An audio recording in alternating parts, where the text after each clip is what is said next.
हम आपको कबीर परमात्मा जी की समर्थता की एक छोटी सी झलक दिखाएंगे।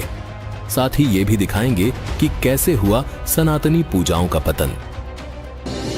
जन में एक बीज से सबकी मिट्टी एक, मन में दुविधा पड़ गई, हो गए रूप अनेक, हो गए रूप अनेक।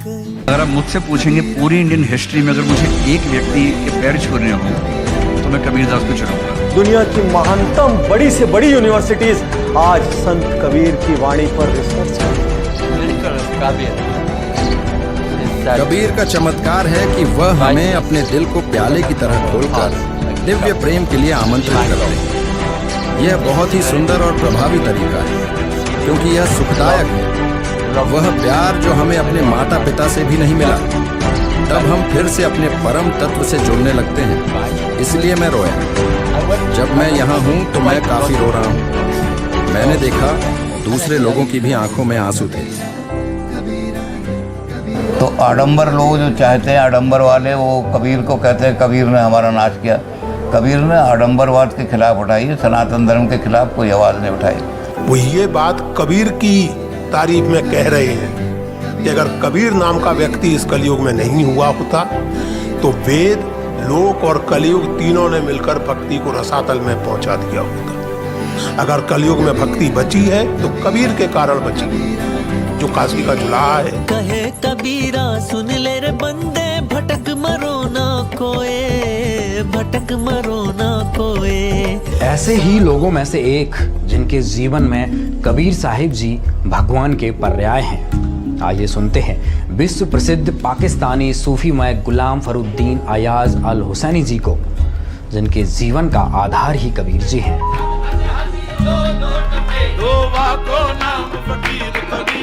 कबीर कहाँ से आए थे, किस इलाके से आए थे, ये मालूम है आपको? कबीर को बहुत गहराई से मैंने पढ़ा है, और मैंने न सिर्फ पढ़ा है बल्कि मैं कबीर से मिला हूँ, मैंने कबीर को देखा है, मैं कबीर को जानता हूँ।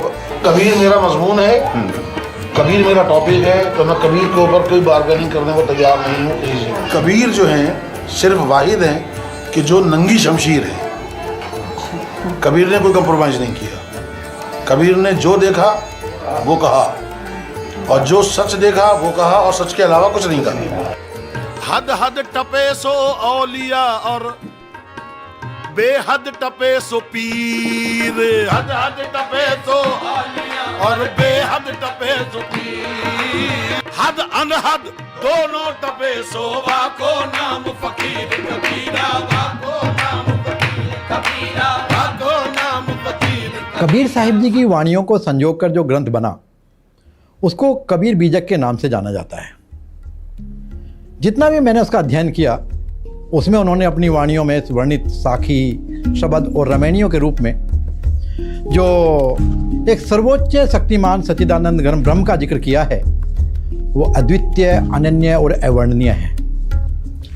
दुनिया में जिसने कबीर को जिस रूप में भी जाना, कबीर जी उसी रूप में उसकी जिंदगी का आधार बन गए। वो साहित्यकारों के लिए कवि थे, सूफियों के लिए खुदा, संतों के भगवान थे, परंतु वे स्वयं अपनी वाणियों में सदैव जिस अनादि अनंत सर्वशक्तिमान पूर्ण ब्रह्म परमात्मा के बारे में दुनिया को चेताया करते थे, वे उससे दुनिया के सब लोग, मैं कहूँगा, अनभिज्ञ हैं। उस अलौकिक ज्ञान को उनके सिवाय दुनिया में कोई नहीं समझा पाया। जैसे उनकी एक वाणी है, एक राम दशरथ का बेटा, एक राम घट घट में लेटा, एक राम ने जगत पसारा, एक राम इन सब से न्यारा। चारों को छोड़ जो पंचम को ध्यावें, कहें कबीर वो हम तक आवे। तो ये जो पांचवें राम का जिक्र है, इस पांचवें राम का जिक्र साहेब कबीर के सिवाय दुनिया में कोई नहीं करता। इसका मतलब कोई ऐसा रहस्यमय तत्व ज्ञान अवश्य है जो कबीर साहिब के सिवाय इस धरती पर ना तो किसी के पास था और ना किसी के पास है। वो हिंदी के पहले जन कवि हैं, महाकवि भी कहना चाहिए। हिंदी भाषा को एक साहित्य का दर्जा दिलाने वाले सबसे बड़े कवि कबीर ही हैं, सबसे पहले कवि। उससे पहले हिंदी को लोक भाषा माना जाता था, लेकिन कबीर जैसे कवि ऐसे थे जिन्होंने हिंदी को एक साहित्यिक भाषा का दर्जा दिलाया। वह भी ऐसी भाषा में जो सीधी सरल भाषा थी, और वह भाषा ऐसी हो गई कि आप देखें कि बहुत सारे संप्रदाय उसको धार्मिक उपदेश की तरह ग्रहण करते हैं। यहाँ तक कि गुरु ग्रंथ साहब जैसी कृति में भी सबसे ज्यादा कबीर की वाणी। कबीर मेरी सिमरनी रसना ऊपर रामा, आद जुगादी सगल भगत ताको सुख विश्राम।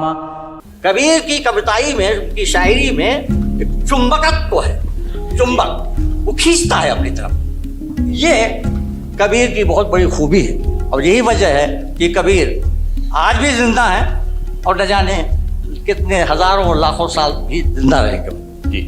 इसी सफर के तहत हमारी खोजबीन में हमें एक पुस्तक मिली, कबीर परमेश्वर। पुस्तक का शीर्षक ही झकझोर देने वाला था। इसमें स्वयं कबीर जी को परमेश्वर बताया गया है। 14वीं शताब्दी से लेकर 21वीं शताब्दी तक 600 वर्षों के इस कालखंड में हमें किसी भी व्यक्ति की ऐसी कोई रिसर्च नहीं मिली जो सार्वजनिक तौर पर कबीर जी को भगवान बता रहा हो। लेकिन इस पुस्तक में विभिन्न प्रमाणों के साथ 100% कबीर साहिब जी को भगवान होने का दावा किया गया है। दरअसल इस पुस्तक में कबीर साहिब जी के बारे में जितना भी कुछ लिखा गया है वह मुझे भी आश्चर्यचकित करता है। मैं सोच रहा था कि इस पुस्तक के रचनाकार को कबीर साहिब का पूरा ज्ञान हुआ कैसे, क्योंकि जहां तक मैंने कबीर जी को अध्ययन किया है तो उनके रहस्य को कबीर ही जानते हैं, दूसरा उनका पूर्ण भेद नहीं जानता। तो कबीर की नॉलेज आपको यूनिवर्सिटी से नहीं मिल सकती। कबीर की नॉलेज, कबीर की जानकारी आपको यूनिवर्सिटी से, स्कॉलर्स से, प्रोफेसर से नहीं मिल सकती। कबीर के लिए आपको कबीर के पास ही जाना पड़ेगा।